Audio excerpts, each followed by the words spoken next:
Good afternoon, my YouTube viewers.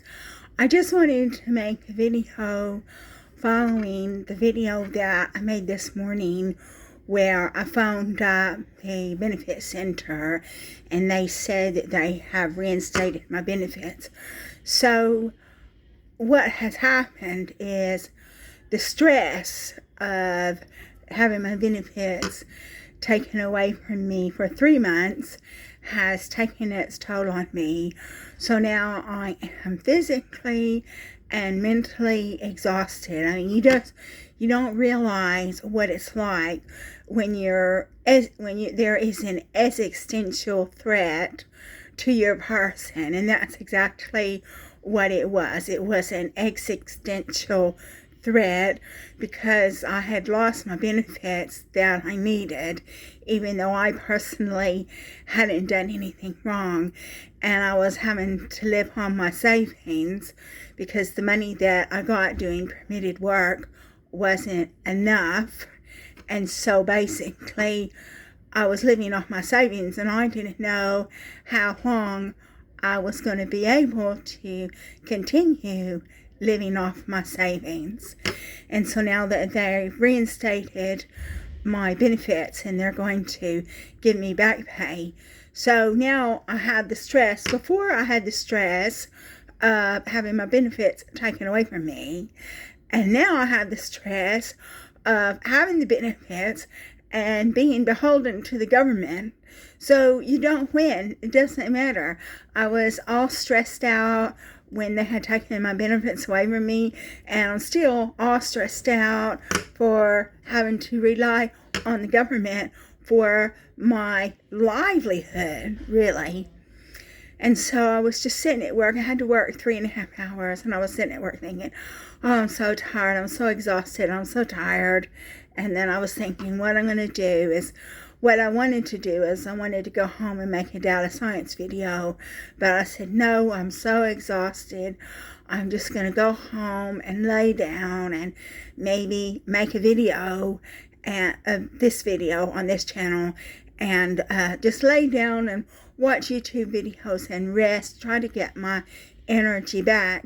Because one of the things that was done to me, because the UK government says that I'm mentally ill, is they force me to take drugs. And these drugs that they force you to take make you very tired, number one. And then number two, because I'm being treated for breast cancer, I have to take an aromatase inhibitor called anastrozole, and what that does is that means that my body doesn't produce any estrogen, and estrogen keeps you young.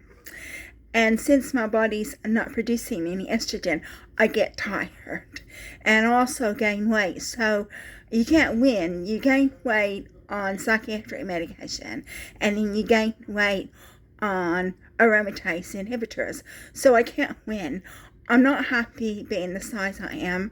I would love to be slim, but hey, I get hungry, And so I thought, well, I'm just gonna go home and not work on this data science video that I wanted to make since yesterday.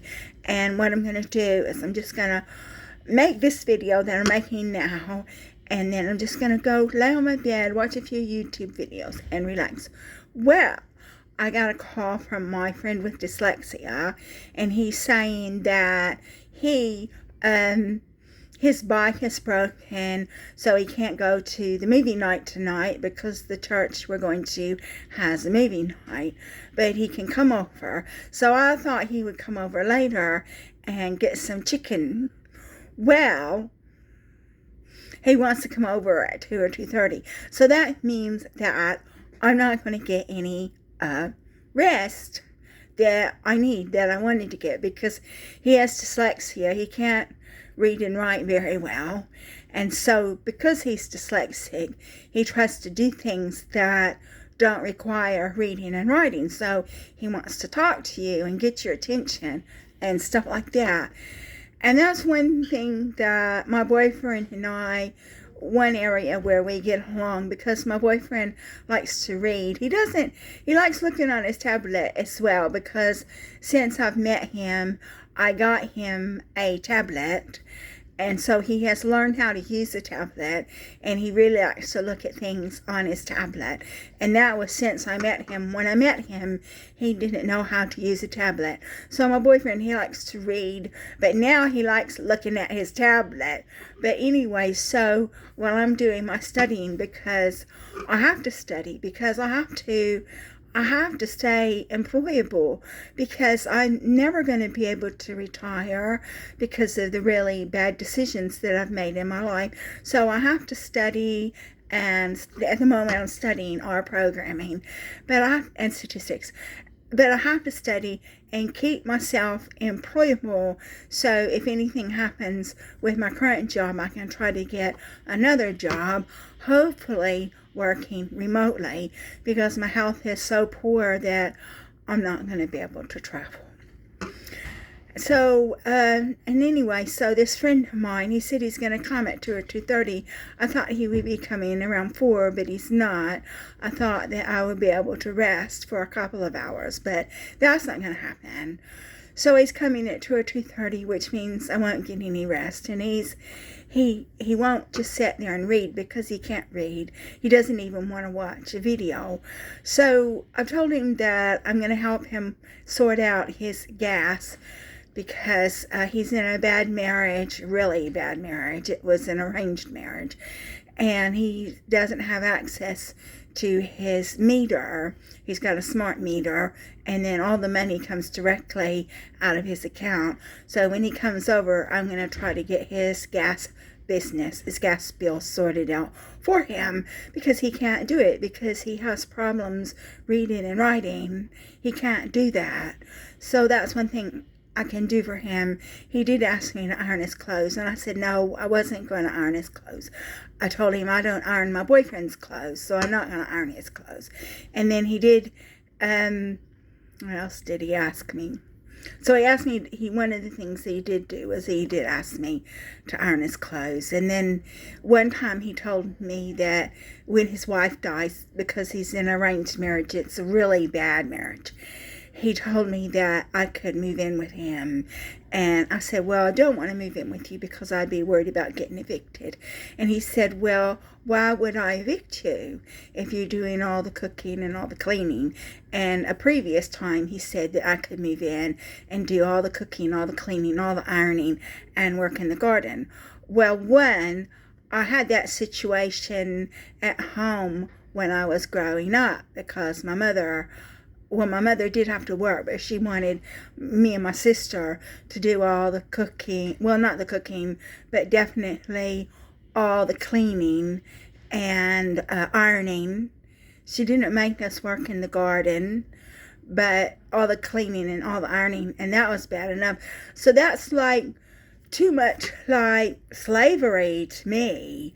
And then when I was married, I've had terrible problems with accommodation that I haven't really discussed a lot, because people don't want to hear it. People don't want to hear bad news. But I have had problems with accommodation, and that's why I live where I live. And I don't move in any place more expensive, because I can't afford it. I would have been in a really terrible situation if I was living someplace more expensive and they'd taken my benefits away from me. So this video that I had originally thought I was going to say, oh, I'm just going to lay down and relax for 2 hours and wait for my friend to come at 4. Well, I didn't get to make that video because he demands all my attention.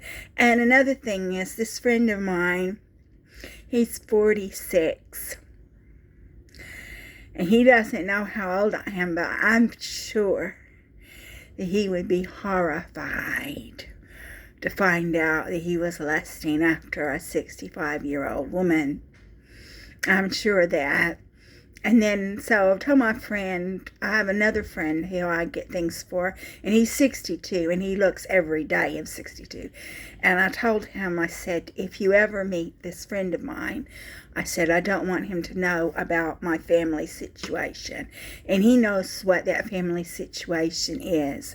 So I said, I don't want him to know. So I don't want anybody telling my friend about my family situation, because he wouldn't be able to cope with it. So that's it for my video. I'm mentally and physically exhausted. I thought I was going to collapse at work today. Honestly, didn't know what was going to happen if I did collapse. But fortunately, I haven't collapsed, but I'm exhausted. And then so instead of me getting to go home and lay in my bed and watch YouTube videos, I've got to entertain this friend of mine with dyslexia. And since he can't read and write very well, all he wants to do is talk. But me and my boyfriend get along in that respect, because I can sit there and look at my tablet, look at a YouTube video on my tablet, or I can study, or I can make a video. So that's something that my boyfriend and I get along okay about. But you can probably hear the phone ringing, so I'm going to have to close this video. If you like my video, please like and subscribe, and I'll look forward to making another video for you next week after next, at least, when I get my mammogram. That would be my first mammogram since being diagnosed with breast cancer. So I'm looking forward to making that video. So thank you so much for watching. If you like my video, please like and subscribe. I'll be making another video for you soon.